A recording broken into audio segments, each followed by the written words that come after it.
दक्ष ने देखा कि शिलग्रद गिद्धों की आंखों में डर झलक रहा था, जैसे कोई बड़ा संकट उनके ऊपर आने वाला हो। काले पंख वाले शिलग्रद गिद्ध के नेतृत्व में बाकी झुंड ने पत्थर के दैत्य और दक्ष पर हमला करते हुए ज्यादा घबराहट या भय नहीं दिखाया था। लेकिन अचानक एक चीत्कार के बाद शिलग्रद गिद्ध अपनी पूरी ताकत से अपनी चिड़ियाघर की ओर भागने लगे। फिर भी यह सब करने में बहुत देर हो चुकी थी। एक जबरदस्त हवा का झोंका उनके ऊपर आया और सुनहरी पंखों ने सूरज को ढक दिया। पक्षियों के विशाल पंख कम से कम 30 मीटर चौड़े थे और उनके चोंच नुकीले और क्रूर थे। वे अपने पंखों की हल्की फड़फड़ाहट से भी भारी हवा पैदा कर सकते थे और उनके सुनहरे पंख धूप में चमक रहे थे। कितने विशाल हैं ये पक्षी, पत्थर के दैत्य ने धीमे से कहा। उनके आसपास दो ऐसे ही विशाल पक्षी थे। जैसे ही उन्होंने भागते हुए शिलग्रद गिद्धों को देखा, उनकी आंखों में चमक आ गई। वे पीछा करने लगे और पकड़ते ही गिद्धों को निगलने लगे। युवराज गोपाल ने अपनी जनजाति को चिल्लाया, भागो, मैं इन्हें रोकता हूं। वह एक काले प्रकाश की किरण में बदलकर सुनहरी पक्षियों की ओर भागा। नहीं, यशवर्धन! एक ग्रे पंख वाला शिलग्रद गिद्ध उसे खींचकर रोकने लगा। भागो, मुखिया की कुर्बानी व्यर्थ मत जाने दो। युवराज गोपाल दो सुनहरे पक्षियों के मुकाबले टिक नहीं पा रहा था। पहले दक्ष से लड़ाई में उसे चोट लगी थी, इसलिए अब वह केवल उनकी चालाकियों का सामना कर रहा था।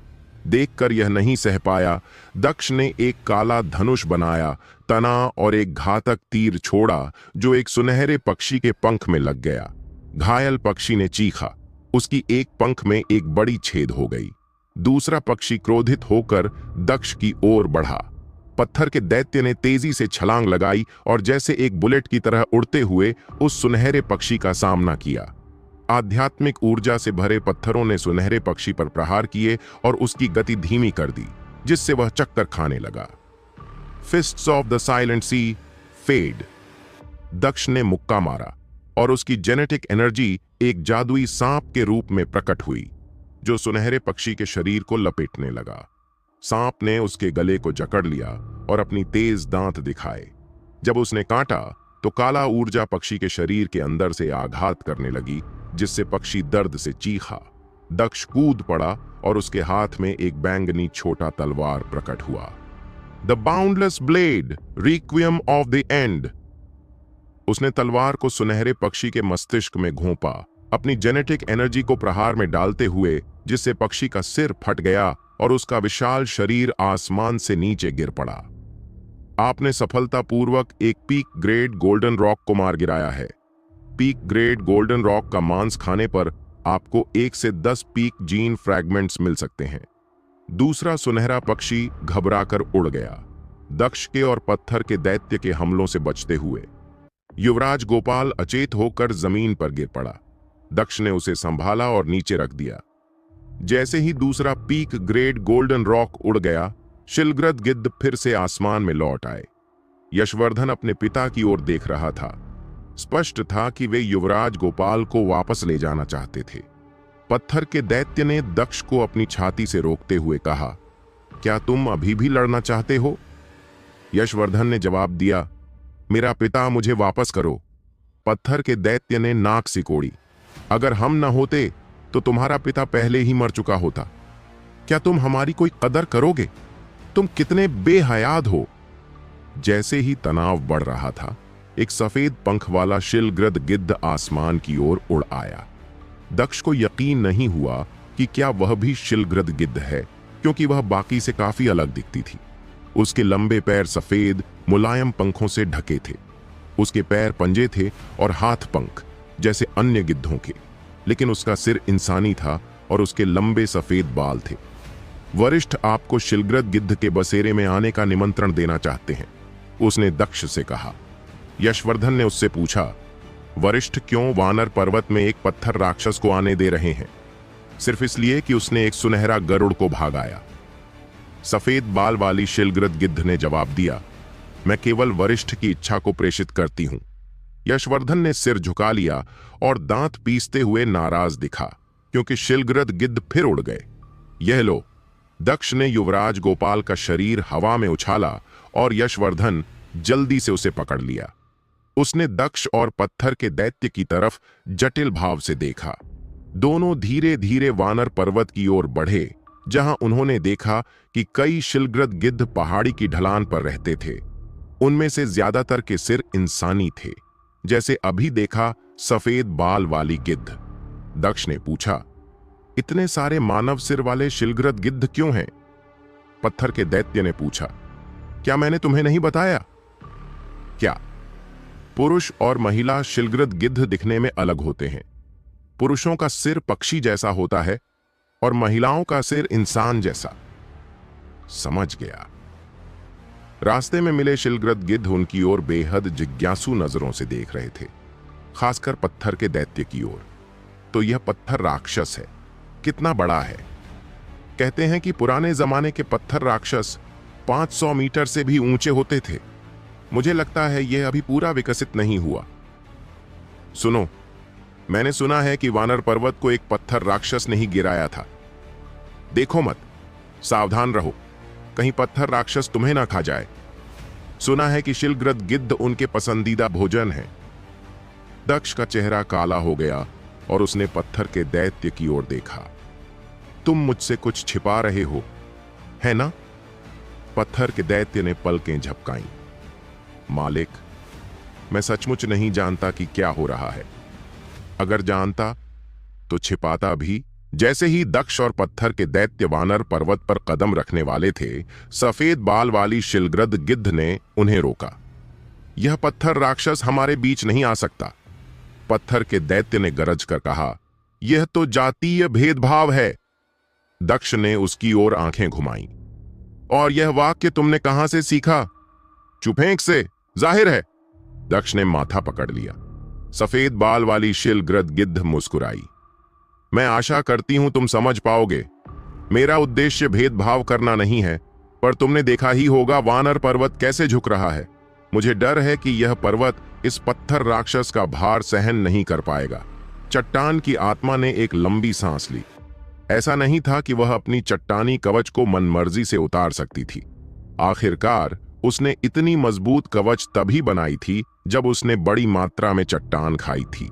जब उसने सुना कि उसे नंगे होकर पर्वत पर चढ़ना होगा, तो चट्टान की आत्मा ने पीछे हटते हुए कहा, मुझे खेद है, लेकिन मैं आपके साथ पर्वत पर नहीं जा पाऊंगी। ठीक है, यहां मेरा इंतजार करो और कोई दिक्कत मत करना। दक्ष ने अपनी पीठ से एक जोड़ी पंख उगाए और सफेद बालों वाली शिलग्रद गिद्ध की ओर मुड़े। मैं तुम्हारे साथ ऊपर जाऊंगा। दोनों ने पर्वत की चोटी की ओर उड़ान भरी और दक्ष धीरे से बोला, तुम्हारे गिद्धों के वंशज में जो वरिष्ठ हैं, वे बहुत महत्वपूर्ण लगते हैं। सफेद बालों वाली शिलग्रद गिद्ध मुस्कुराई और विनम्रता से बोली, वरिष्ठ हमारे कुल के पूर्व मुखिया थे। जब वे सेवानिवृत्त हुए तो उन्होंने अपनी जगह वर्तमान मुखिया को सौंप दी। सभी उनकी बात मानते हैं। छोटी पर एक छोटा लकड़ी का झोपड़ा था, जहां एक पुरुष शिलग्रद गिद्ध धूप सेंक रहा था। उसके पंख चांदी जैसे सफेद थे और वह पवित्र और प्राचीन दोनों लग रहा था। सफेद बालों वाली गिद्ध ने वरिष्ठ को देखते ही झुकाकर कहा, वरिष्ठ, मैंने मेहमान को यहां ला दिया है। फिर वह दूर उड़ गई। वरिष्ठ ने अपनी पंखें फड़फड़ाईं और छत से नीचे उतरे। हमारे कुल की असभ्यता के लिए क्षमा करें और आपके आभार कि आपने हमारे हमलावरों को वापस भगा दिया। संकट के समय आपने शिलग्रद गिद्धों को बचाया है। दक्ष ने राहत की सांस ली। आखिरकार कोई है जो मुझसे बात करने को तैयार है। वरिष्ठ ने मुस्कुराते हुए कहा, कृपया दूसरों को दोष मत दो। वे बचपन से चट्टान के दानवों की कहानियां सुनते आए हैं, जिन्हें वे अपने सबसे बड़े शत्रु मानते हैं। यदि आप उन्हें जानते तो वे शायद ज्यादा सम्मान देते। चट्टान की आत्माओं ने अतीत में क्या किया था, मैं जानना चाहता हूं। वे चट्टान की आत्माएं कहलाते हैं, दानव नहीं। मैंने हमेशा सोचा कि कोई भी अपना कुल दानव नहीं कहेगा। दक्ष ने कहा, आप इतने निश्चित कैसे हैं कि वे आपके दुश्मन हैं जब आप उनके नाम तक नहीं जानते? वरिष्ठ ने आधा मुस्कुराते हुए कहा, दानव शब्द हमारे पूर्वजों से आया है। ऐसा लगता है कि आपने उनके कारण बहुत दुख सहा होगा।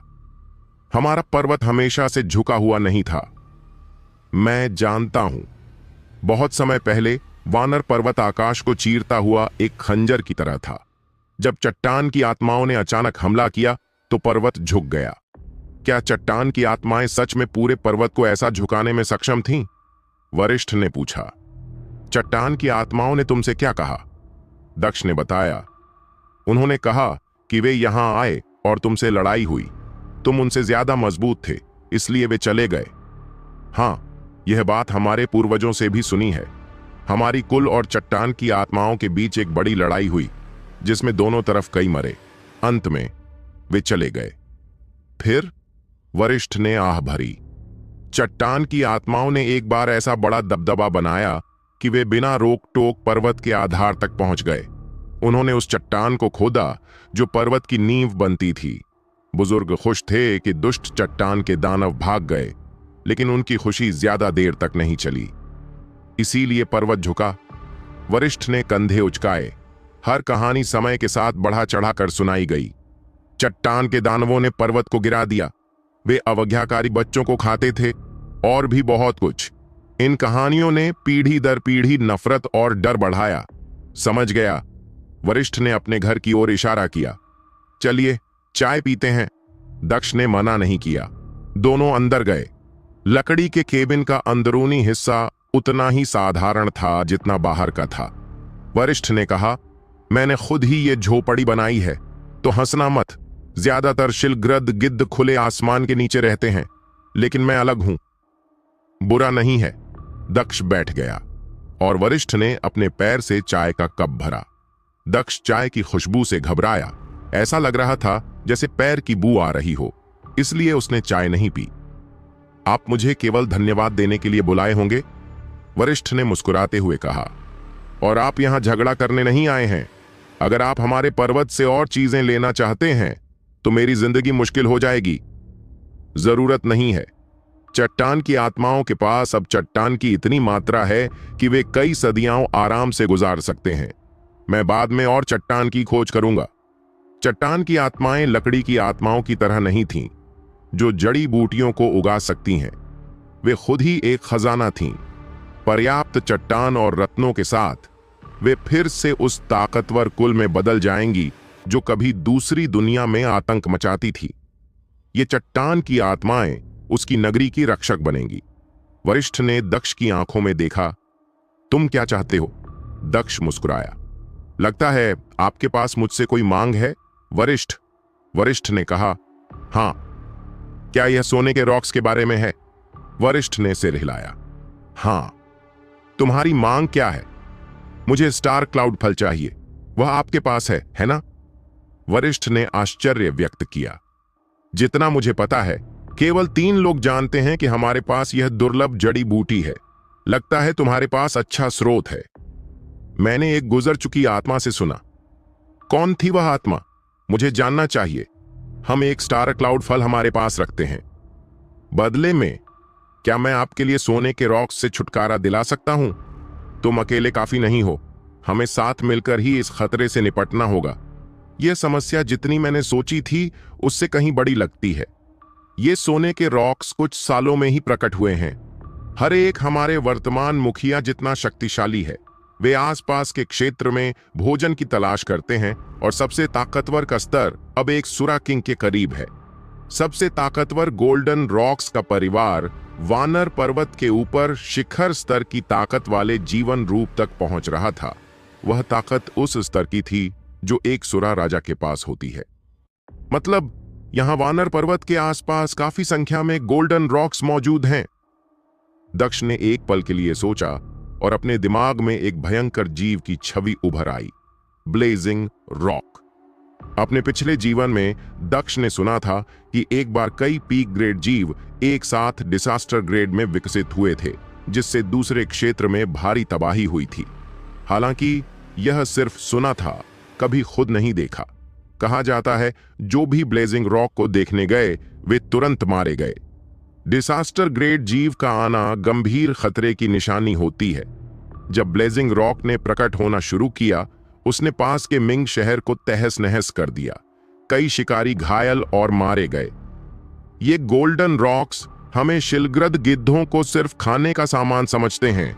हमारे कई रिश्तेदार इन्हीं के हाथों शिकार हो चुके हैं। हमारे कबीले के बचने के लिए हमें इन रॉक्स को खत्म करना होगा। हमारी मदद करो, हम तुम्हें स्टार क्लाउड फल देंगे। तुम्हारा क्या प्लान है?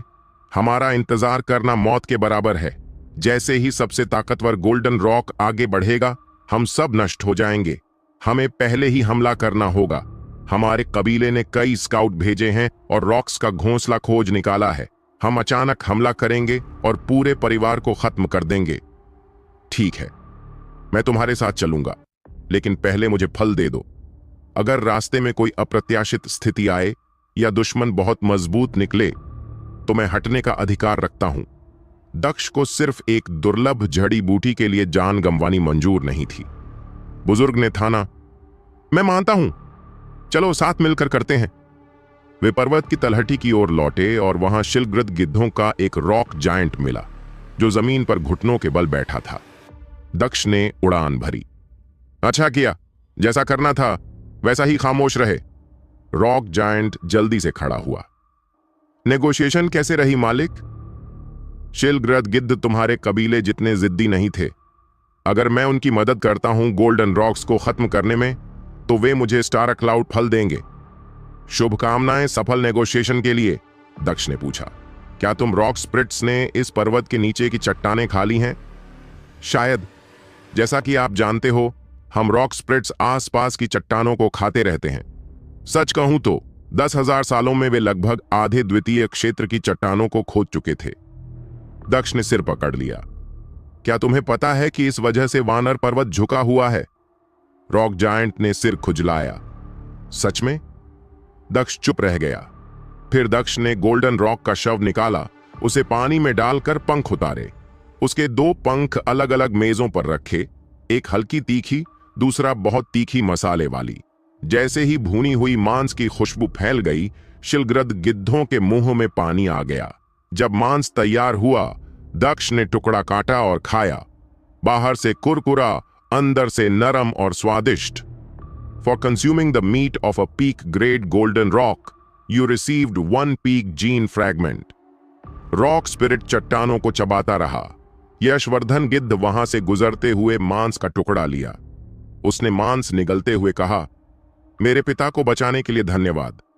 दक्ष ने मुस्कुराते हुए कहा, धन्यवाद कहने आए हो या मेरा खाना चुराने? पर आओ, मांस खाओ, मैं अकेला खाकर खत्म नहीं कर सकता। यशवर्धन ने खुशी से बैठकर बड़ा टुकड़ा खाया। शिलग्रद गिद्धों ने भी एक दूसरे को देखा और अपने पंख फड़फड़ाते हुए मांस खाने आए। एक गोल्डन रॉक का शव पूरा कबीला नहीं भर सकता था।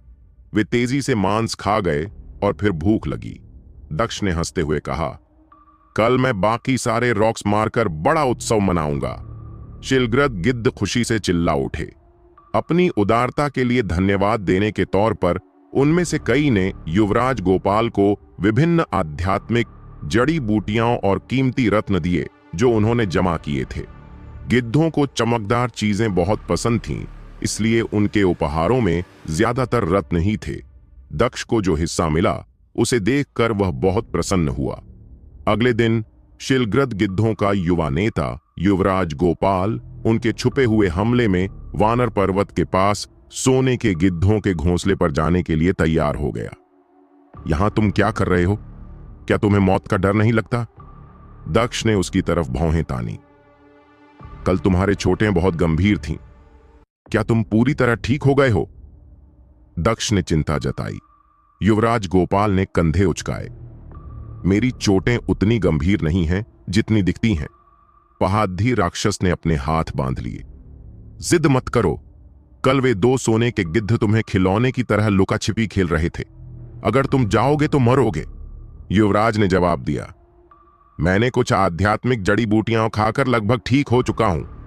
पहाधी राक्षस ने उसकी छाती की ओर इशारा किया। तो ये पट्टियां क्यों हैं? ये सजावट तो नहीं होंगी। आराम करो, दक्ष ने कहा। सोने के गिद्धों को हमारे हवाले छोड़ दो। लेकिन युवराज गोपाल ने हार नहीं मानी। मैं शिलग्रद गिद्धों का प्रमुख हूं, ऐसे महत्वपूर्ण हमले में कैसे पीछे रह सकता हूं? चाहे मुझ पर मरना पड़े, मैं अपने कबीले के दुश्मन से लड़ते हुए मरना चाहता हूं। बुजुर्ग ने कहा, हमारे पास मनुष्य शक्ति की कमी है। तुमने कल एक गिद्ध मारा, अब सिर्फ 4 बचे हैं।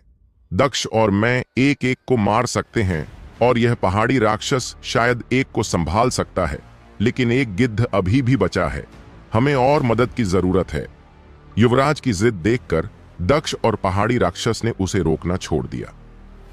पर हमें बोझ मत बनना, पहाड़ी राक्षस ने चेतावनी दी। युवराज ने तिलमिलाते हुए कहा, मैं तुम शिलग्रद गिद्धों से हारूंगा नहीं। जैसे जैसे वे सोने के गिद्धों के घोंसले की ओर बढ़े, पहाड़ी राक्षस ने बुजुर्ग से पूछा, क्या तुम मुझसे नफरत नहीं करते? दक्ष हैरानी से उसकी ओर देखा। पहाड़ी राक्षस ने आगे कहा, कल मेरे मालिक ने बताया था कि वानर पर्वत झुका हुआ है, क्योंकि मेरे कबीले ने तुम्हारे पर्वत के नीचे चट्टान के एक बड़े जमाव को खोदा था। मैं इसके लिए माफी नहीं मांगता, क्योंकि हमें चट्टान चाहिए होती है, लेकिन बुजुर्ग हंसा। बहुत साल बीत गए हैं, अब क्या तकरार। जो लोग हमारे पूर्वजों से लड़ते थे वे मर चुके हैं, और तुम्हारे सामने दक्ष है, तो मुझे क्या खतरा। असल में वानर पर्वत के झुकने से आसपास के जंगल या जीव जंतुओं पर कोई खास फर्क नहीं पड़ा था। शिलग्रद गिद्ध खुले आसमान में सोते थे, और जो लोग पहाड़ी राक्षसों से लड़े थे वे भी लंबे समय से मर चुके थे। लड़ाई दोनों पक्षों के लिए भारी रही थी। अचानक बुजुर्ग ने घोषणा की, हम पहुंच गए हैं। दक्ष ने आसपास देखा। वे एक ऊंचे पर्वत की चोटी के पास थे, जो बादलों से घिरी हुई थी। यह पर्वत वानर पर्वत जितना बड़ा नहीं था, बल्कि एक बिना शाखाओं वाले पेड़ की तरह दिखता था। बस तना बचा था। दक्ष ने उड़ान भरी और देखा कि चोटी के पास एक घोंसला था, संभवतः सोने के गिद्धों का। तभी उन्होंने सोने के गिद्धों की आवाज सुनी। 3 गिद्ध घोंसले से उड़कर दक्ष और उनकी टीम की ओर बढ़ रहे थे। युवराज ने पहाड़ी राक्षस से कहा, यह सब तुम्हारी वजह से है। तुम इतने बड़े हो कि उन्होंने हमें तुम्हारी वजह से पकड़ लिया। दक्ष ने सोचा और कहा, मुझे नहीं लगता कि यह पहाड़ी राक्षस की गलती है। देखो गिद्ध कहां जा रहे हैं। वे राक्षस की तरफ नहीं देख रहे, बल्कि हमारे रास्ते के विपरीत उड़ रहे हैं। युवराज ने समझा, सोने के गिद्ध वानर पर्वत की ओर जा रहे हैं। बुजुर्ग ने कहा, मेरी सोच सही है, वे बदला लेने जा रहे हैं।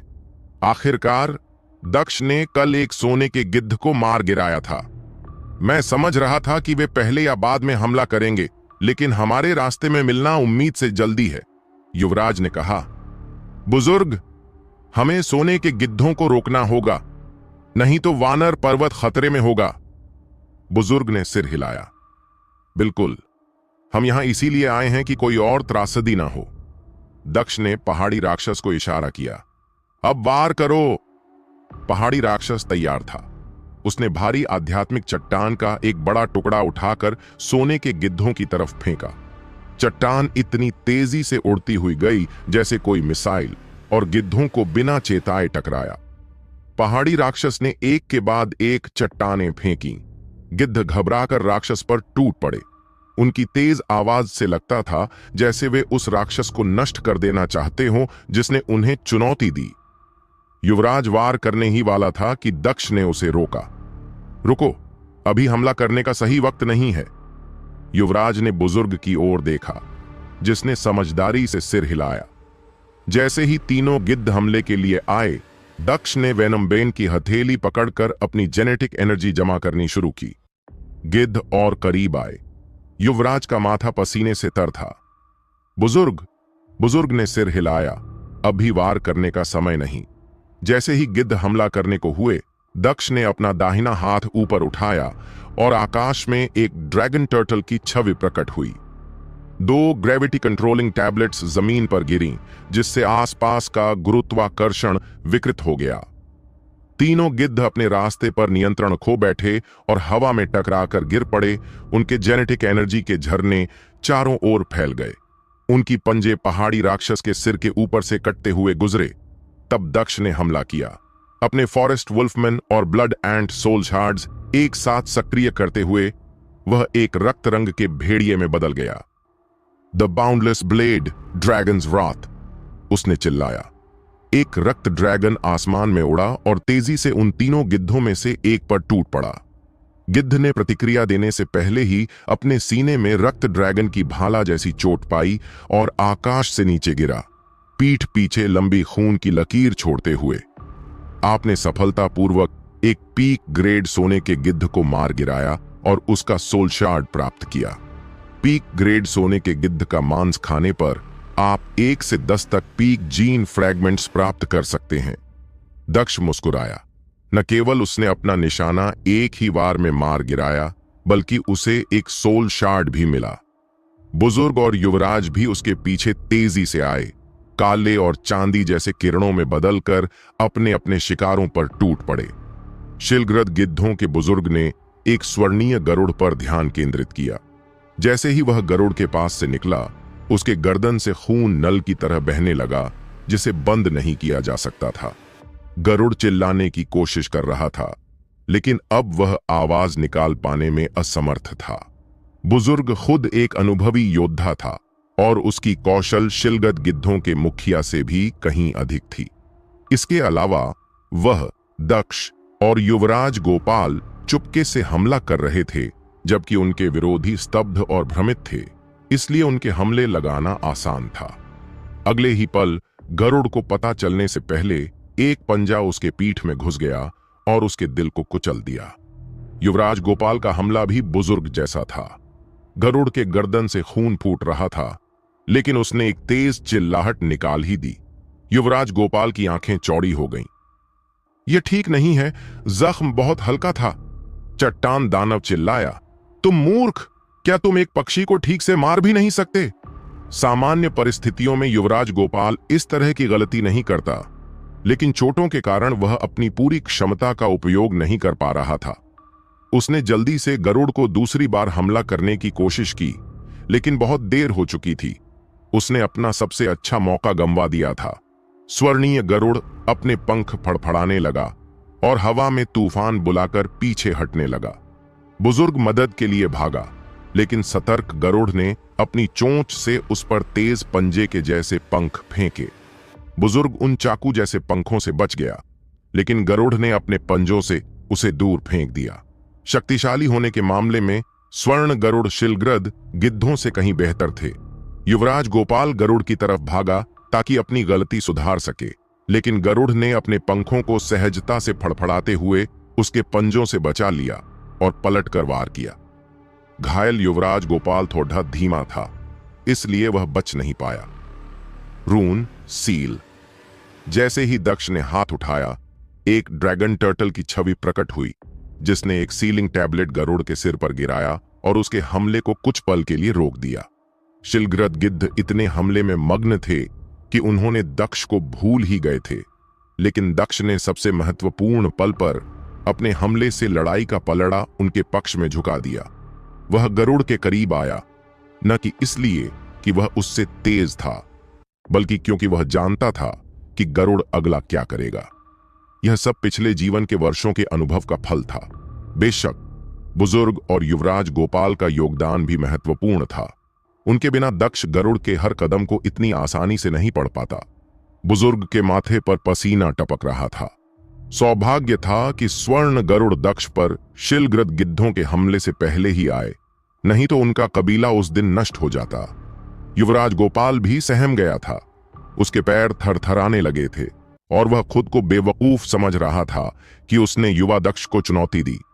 यदि वे सच में लड़ते तो वह एक बदसूरत मौत मरा होता और संभवतः अपने पूरे कबीले को भी साथ ले जाता। बुजुर्ग और युवराज दोनों खुश थे कि दक्ष उनके साथ ही थे, न कि दुश्मन। दूसरी ओर चट्टान दानव पूरी तरह से दक्ष के हमले से प्रभावित नहीं था। वह दक्ष की ताकत से परिचित था, क्योंकि दक्ष ने उसे खुद पहले हरा दिया था। वह जानता था कि दक्ष उस समय अपनी पूरी शक्ति का इस्तेमाल नहीं कर रहा था। वेनोम्बेन ने युवराज गोपाल द्वारा बनाए गए घाव में अपना हथियार घुसाया और स्वर्ण गरुड़ का सिर एक झटके में काट दिया। लड़ाई कुल मिलाकर कुछ सेकंड से ज्यादा नहीं चली। 3 स्वर्ण गरुड़ मर चुके थे, इसलिए बुजुर्ग और युवराज ने राहत की सांस ली। उनका कबीला फिर से सुरक्षित था, लेकिन दक्ष इतना आराम से नहीं था। बुजुर्ग, आपने कहा था कि 5 स्वर्ण गरुड़ थे, है ना? हाँ, मैंने कहा था। मैंने एक मारा और हमने 3 और मारे।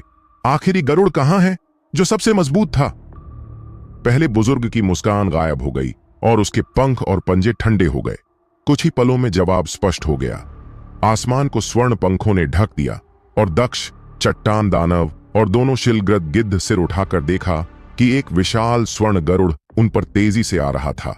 उसका शरीर इतना विशाल था कि वह 3 मारे गए गरुड़ों से बड़ा था। उसका शरीर चमकीला और सुनहरा था और उसके पंख तेज चाकू जैसे लग रहे थे। उसकी चमक ही यह दिखा रही थी कि वह एक बेहद मजबूत दुश्मन था जो 3 मारे गए गरुड़ों से कहीं अधिक खतरनाक था। दक्ष, जिसने एक डिजास्टर ग्रेड जीव से लड़ाई लड़ी थी, निश्चित था कि सामने वाला गरुड़ पीक और डिजास्टर ग्रेड के बीच का था। अपने परिवार के विनाश को देख वह दर्द और क्रोध से चिल्लाया, इतना कि दक्ष और अन्य अपने कान पकड़ने लगे। उसकी आंखें लाल हो गईं। इसमें कोई शक नहीं कि उसके परिवार को इन असामान्य जीवों ने मारा था। उसके गुस्से ने उसे पूरी तेजी से उन पर टूट पड़ने के लिए प्रेरित किया। चट्टान दानव ने गरुड़ पर लगातार पत्थर फेंके, लेकिन वह नहीं रुका। गरुड़ इतनी तेजी से उड़ रहा था कि उसने ध्वनि की गति तोड़ दी, जैसे कोई फाइटर प्लेन हो। पत्थर फेंकने के बावजूद चट्टान दानव की कोशिशें व्यर्थ थीं, क्योंकि गरुड़ के शरीर की सुनहरी चमक ने पत्थरों को ध्वस्त कर दिया। वह उन छोटे जीवों को मार डालेगा जिन्होंने उसके परिवार को खत्म कर दिया। क्रोध में अंधा गरुड़ अब कोई तार्किक फैसला नहीं ले रहा था। दक्ष और साथियों के सामने उसकी बढ़त एक गलत फैसला साबित हुई। उसकी गति भले ही किसी अप्रत्यक्ष मुकाबले में उसके लिए परेशानी पैदा कर सकती थी, लेकिन अब रून कंट्रोल। दक्ष ने अपना हाथ ऊपर उठाया और गुरुत्वाकर्षण और विरोध गुरुत्वाकर्षण की 2 टैबलेट्स वानर पर्वत के पास गहरे यशवर्धन गिद्ध के बगल में गिरा दी। आसपास की जगह अचानक विकृत हो गई और गिद्ध अपने शरीर पर नियंत्रण खो बैठा। अपनी गति खोकर वह धीरे धीरे नीचे गिरने लगा, जैसे हवा में बहते पत्ते। दक्ष ने पहले ही जान लिया था कि ये दोनों टैबलेट्स हवाई हमले के खिलाफ जानलेवा हथियार हैं। सुनहरा गिद्ध अपनी इच्छा शक्ति से इन टैबलेट्स के प्रभाव से बचने की कोशिश करने लगा, लेकिन दक्ष ने उसे जाने का मौका नहीं दिया। रून सील। एक और रनिक टैबलेट सुनहरे गिद्ध के सिर पर गिरी, जिसने उसकी हरकतों को सील कर दिया और उसके विचारों को धीमा कर दिया। इसी मौके का फायदा उठाते हुए वृद्ध और युवराज गोपाल ने एक साथ हमला किया। उनके पंख फैलते ही एक विशाल तूफान उठा जो गिद्ध पर सीधे गिरा। सुनहरे गिद्ध की छाती के पंख झड़ने लगे और घाव से खून टपकने लगा। गिद्ध ने हवा में चीख मारी। वृद्ध और युवराज गोपाल का संयुक्त हमला केवल सतही चोटें ही पहुंचा पाया था। सुनहरे गिद्ध के मजबूत और टिकाऊ पंखों ने उसे गंभीर चोट से बचा लिया। उसने पंख फड़फड़ाए और वृद्ध व युवराज गोपाल को आसानी से दूर उड़ा दिया। जैसे कि उम्मीद थी, ये सुनहरा गिद्ध डिजास्टर ग्रेड में प्रवेश करने वाला है। वृद्ध और युवराज गोपाल का संयुक्त हमला पहले के 3 सुनहरे गिद्धों में से किसी को भी मार गिराने के लिए पर्याप्त था, लेकिन यह गिद्ध असाधारण रूप से मजबूत था। वानर पर्वत के रॉक जायंट ने हवा में छलांग लगाई और अपनी मुट्ठी सुनहरे गिद्ध की तरफ मारी, जबकि गिद्ध ने पंजों से हमला किया। उनके टकराने की आवाज से हवा में तरंगें दौड़ गईं। रून रेजोनेट। दक्ष ने चारों दिशाओं से रनिक टैबलेट्स को सुनहरे गिद्ध पर गिरा दिया, जो ब्लैक जेनेटिक एनर्जी की लहरें छोड़ते हुए गिद्ध के हर कदम को रोकने लगे। सुनहरा गिद्ध कुछ पल के लिए अपनी हरकतें रोकना पड़ा। दक्ष ने इस मौके का पूरा फायदा उठाया। The boundless blade, the river लेथे। अंडरवर्ल्ड की नदी प्रकट हुई और दक्ष ने वृद्ध व युवराज गोपाल द्वारा बनाए घाव पर प्रहार किया, अपनी पूरी ताकत से। सुनहरा गिद्ध खून उगलते हुए नीचे गिरा। उसकी सुनहरी छटकती हुई पंखों पर लाल रंग छा गया था। 2 प्रहारों के बाद वह अब लगभग मर चुका था, लेकिन जब वह जमीन पर गिरा तो उसने अपने मारे हुए परिवार की कांच जैसी आंखों का सामना किया। घायल छाती और टूटे पंखों के साथ गिद्ध आगे बढ़ा। उसकी आंखों में क्रोध खत्म हो चुका था। आंसू बहने लगे। उसने अपने परिवार को छुआ और उनका सिर रगड़ा। दक्ष चुपचाप अपनी तलवार लेकर आगे बढ़ा। यह भले ही एक दुखद दृश्य था, लेकिन दक्ष ने गिद्ध के प्रति कोई दया नहीं दिखाई। पीक ग्रेड सुनहरा गिद्ध कई प्राणियों को मारकर यहां तक पहुंचा था, उसने कभी अपने शिकार के लिए दया नहीं दिखाई। अचानक गिद्ध ने अपने परिवार के शरीरों को चुगना शुरू कर दिया। वानर पर्वत के रॉक जायंट ने कांपते हुए कहा, क्या वह अपने ही परिवार को खा रहा है? युवराज गोपाल ने धीरे से कहा, क्या यह तरीका है कि उसका परिवार हमेशा उसके करीब रहे, यहां तक कि मृत्यु के बाद भी? वृद्ध ने सिर हिलाया। सोचना भी मुश्किल है कि वह इस कदर गिर सकता है। दूसरे 3 सदस्य इस दृश्य को देखकर स्तब्ध और घृणा से भर गए, लेकिन दक्ष घबराए हुए थे। उसने बिना देरी किए वेनोम्बेन तलवार को उठाकर सुनहरे गिद्ध के शरीर पर प्रहार किया। तभी गिद्ध के शरीर से एक भयंकर सुनहरी रोशनी निकली, जो इतनी तेज थी कि दक्ष की तलवार अपने रास्ते से हट गई। गिद्ध ने पंखों से तेज धाराएं छोड़ी, जिन्हें दक्ष ने अपनी तलवार से रोकना पड़ा। गिद्ध तेजी से अपने परिवार को खाने लगा। जैसे जैसे वह खाता गया, उसके पंख और अधिक चमकदार होने लगे और उसकी चोटें भरने लगीं। दक्ष पीछे हटते हुए चिल्लाया, उसे रोको! तब तक वृद्ध, युवराज गोपाल और वानर पर्वत के रॉक स्पिरिट ने महसूस किया कि कुछ गड़बड़ है। वानर पर्वत के रॉक जायंट ने हवा के तेज झोंकों में अपने मजबूत शरीर से भागा, जबकि वृद्ध और युवराज गोपाल ने फिर से संयुक्त हमला किया। गिद्ध ने पंख फड़फड़ाए और 2 तेज हवा की लहरों से दोनों गिद्धों को दूर कर दिया। इतने ही कम समय में सुनहरे गिद्ध का शरीर भारी हो गया था और उसने आने वाले सभी हमलों को आसानी से रोका। हालांकि 2 शिलग्रद गिद्धों के कारण दक्ष को सुनहरे गिद्ध पर फिर से वार करने का मौका मिला। द बाउंडलेस ब्लेड, ड्रैगन्स राथ। एक रक्त ड्रैगन दक्ष के शरीर से लिपटकर आकाश में उड़ा। सुनहरे पंख उसकी राह में थे, लेकिन रक्त ड्रैगन ने अपनी गति से उन्हें हटा दिया। वह सुनहरे गिद्ध की तरफ बढ़ा और उसके शरीर को काटने लगा। सुनहरे गिद्ध ने खतरा महसूस किया और तेजी से साइड में भागा, लेकिन रक्त ड्रैगन पीछा करता रहा। गिद्ध पंजों से ड्रैगन को रोकने की कोशिश कर रहा था। तभी दक्ष ने वेनोम्बेन तलवार से उसकी गर्दन पर वार किया। गिद्ध ने सोचा भी नहीं था कि रक्त ड्रैगन केवल दक्ष का बहाना होगा। वह सिर हिलाने के अलावा कुछ नहीं कर पाया। तलवार चमकी और सुनहरे गिद्ध की आंख में लगी, जिससे वह अंधा हो गया और दर्द से चिल्लाया। उसके पंख भयावह रोशनी से चमकने लगे। दक्ष तुरंत पीछे हट गया। गिद्ध की उस चमकदार रोशनी ने उसकी ब्लड वुल्फमैन रूप की आधी फर को जला दिया। वानर पर्वत के रॉक जायंट ने आश्चर्य से पूछा, क्या हुआ? दक्ष का चेहरा गंभीर हो गया। सुनहरा गिद्ध पीक ग्रेड और डिजास्टर ग्रेड के बीच था। रॉक जायंट हैरानी से बोला, क्या उसने अपने परिवार को खाकर ही यह स्तर पार किया? तभी वृद्ध होश में आया। और भी है, हमारे हमलों ने उसे उस सीमा तक पहुंचाया। उसके परिवार की मौत ने उसे आगे बढ़ने की इच्छा दी और हमारे हमलों ने उसकी छुपी हुई शक्ति को सक्रिय कर दिया। उसे बस आगे बढ़ने के लिए ऊर्जा की जरूरत थी, इसलिए। युवराज गोपाल ने समझदारी में सिर हिलाया। समझ गया, क्योंकि उसके परिवार का मांस और खून उसकी नस्ल के लिए पूरी तरह से उपयुक्त है, इसलिए वो ऊर्जा का एक सशक्त और आसान स्रोत बन गया। पत्थर आत्मा अभी भी कुछ भ्रमित थी। वो केवल इतना समझ पाई थी कि स्वर्ण गिद्ध बेहद शक्तिशाली बन चुका था। हमें भाग जाना चाहिए क्या? उसने सुझाव दिया। नहीं, हम नहीं भाग सकते, बाकी सभी ने एक साथ कहा। बुजुर्ग मुखिया ने स्वर्ण गिद्ध की ओर ऐसे देखा जैसे वो स्वयं मृत्यु हो।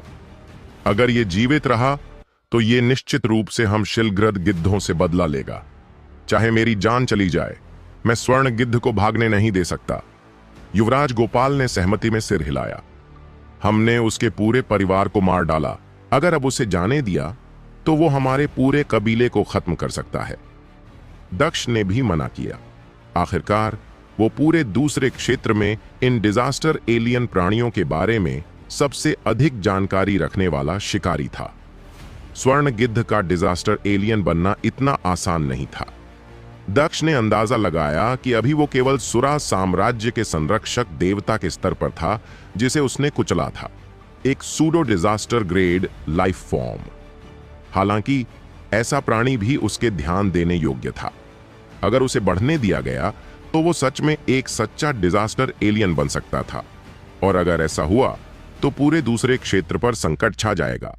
सबसे बड़ा खतरा था इंसानी शहर इंद्रवर्त, जो वर्तमान स्थान के सबसे करीब था और सबसे ज्यादा क्षति उठाएगा। दक्ष को उन विदेशी नस्लों की जान की परवाह नहीं थी, पर इंद्रवर्त की उपेक्षा नहीं कर सकता था। स्वर्ण गिद्ध के जीन पॉइंट्स अभी स्थिर नहीं हुए थे और केवल एक छोटा हिस्सा ही डिजास्टर जीन फ्रैगमेंट्स में बदला था। यह सही समय था जब उसे कमजोर अवस्था में मार दिया जाए, भले ही इससे अधिक जीन पॉइंट्स न मिले। स्वर्ण गिद्ध की घायल आंखें क्रिस्टल बनने लगीं। दक्ष जानता था कि अब देर करना ठीक नहीं। रून रेजोनेट। दक्ष ने जैसे ही अपने हाथ उठाए, स्वर्ण गिद्ध हवा में एक तेज झपट्टा मारते हुए उसकी ओर बढ़ा, जैसे तेज हवा की दरांती। कितना तेज! दक्ष ने अपनी तलवार से खुद को बचाया, लेकिन टकराव के कारण वो कुछ कदम पीछे हटा। बुजुर्ग मुखिया और युवराज गोपाल ने अपने पंख फड़फड़ाते हुए स्वर्ण गिद्ध को रोकने की कोशिश की, लेकिन गिद्ध ने अपने पंख फैलाकर उनकी ओर ब्लेड जैसे पंखों की बौछार छोड़ दी। दोनों शिलग्रद गिद्धों को पीछे हटना पड़ा। पत्थर आत्मा ने आगे बढ़कर गिद्ध पर घूंसा मारा, अपने कवच में धंसे पंखों की परवाह किए बिना। लेकिन स्वर्ण गिद्ध ने उसका हाथ पकड़ लिया और हवा में ऊपर उड़ गया। पत्थर आत्मा चिल्लाई, अरे ये क्या कर रहा है? रून ग्रेविटी! दक्ष ने एक टैबलेट हवा में उछाली, लेकिन स्वर्ण गिद्ध ने चपलता से बचाव किया। पत्थर आत्मा ने उसके पंजे पर वार किया। रून फ्लोट! एक और टैबलेट नीचे गिरा। इससे पहले कि स्वर्ण गिद्ध बच सके, दक्ष ने अगला कदम उठाया। रून कंट्रोल! दोनों ग्रेविटी टैबलेट्स ने मिलकर एक गुरुत्वाकर्षण क्षेत्र बना लिया। गिद्ध एक पल के लिए लड़खड़ाया, लेकिन अपनी पिछली अनुभवी से वो जल्दी संभल गया। बुजुर्ग मुखिया और युवराज गोपाल ने इस मौके का फायदा उठाया और बिजली जैसी गति से हवा में झपटे। सिल्वर और काले पंखों से आसमान भर गया। स्वर्ण गिद्ध ने पत्थर आत्मा को दोनों शिलग्रद गिद्धों की ओर फेंका। वे चिल्लाए, अरे पकड़ो मुझे! दोनों ने चतुराई से खुद को अलग किया और दोनों ओर से स्वर्ण गिद्ध पर हमला किया।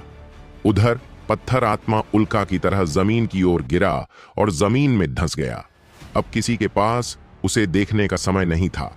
हवा में युद्ध पूरी गति से चल रहा था। स्वर्ण गिद्ध ने अपने पंख फड़फड़ाए और सुनहरे पंख चारों ओर बिखेर दिए, जिससे बुजुर्ग और युवराज को हमला करने का कोई अवसर नहीं मिला। रून सील! दक्ष ने टैबलेट उसके सिर पर दे मारा, जिससे उसका चेतन क्षणिक रूप से शून्य हो गया। बुजुर्ग और युवराज ने इस अवसर का भरपूर लाभ उठाया। चिंगारियां हवा में उड़ने लगीं, लेकिन दुर्भाग्यवश गिद्ध की रक्षा और भी मजबूत हो चुकी थी। जो दो शिलग्रद गिद्ध पहले उसे घायल कर सकते थे, अब मुश्किल से उसकी त्वचा पर खरोंच भी नहीं छोड़ पा रहे थे।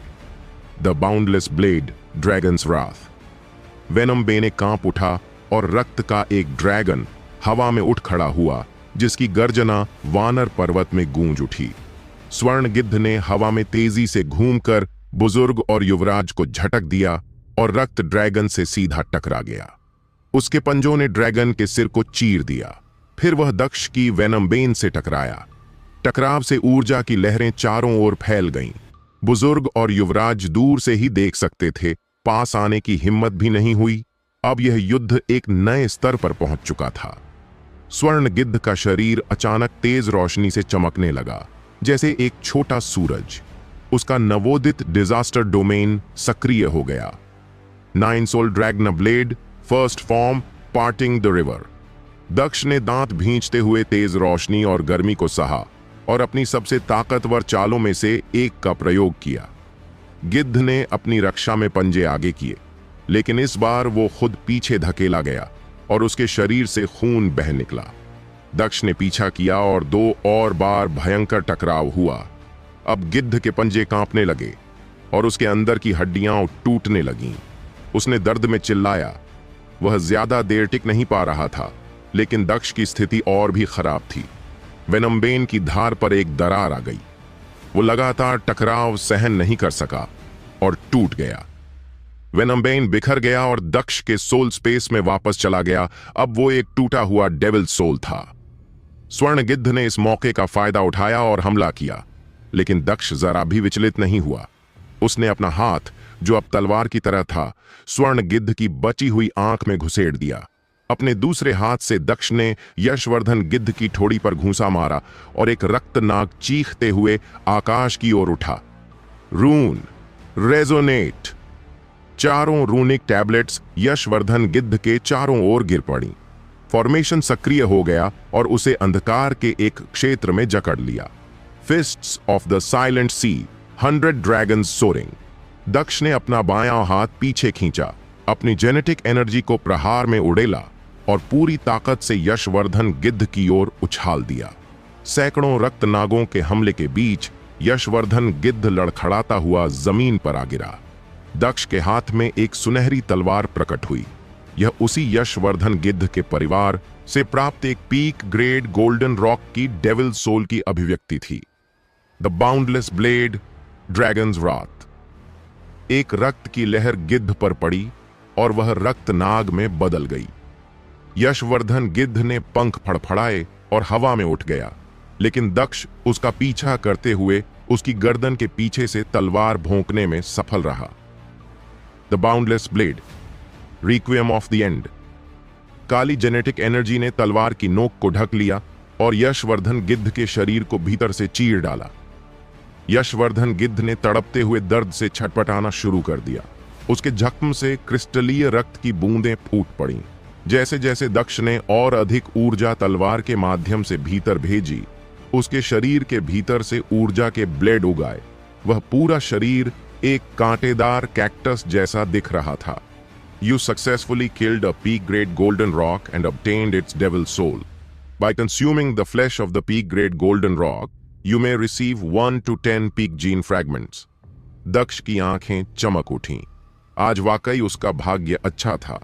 उसे एक और डेविल सोल मिल गया था, वह भी सबसे ताकतवर यशवर्धन गिद्ध से। यशवर्धन गिद्ध जमीन पर आ गिरा। वरिष्ठ और युवराज गोपाल नीचे आए। अब तक इस बात पर यकीन नहीं कर पा रहे थे कि वे जिंदा थे।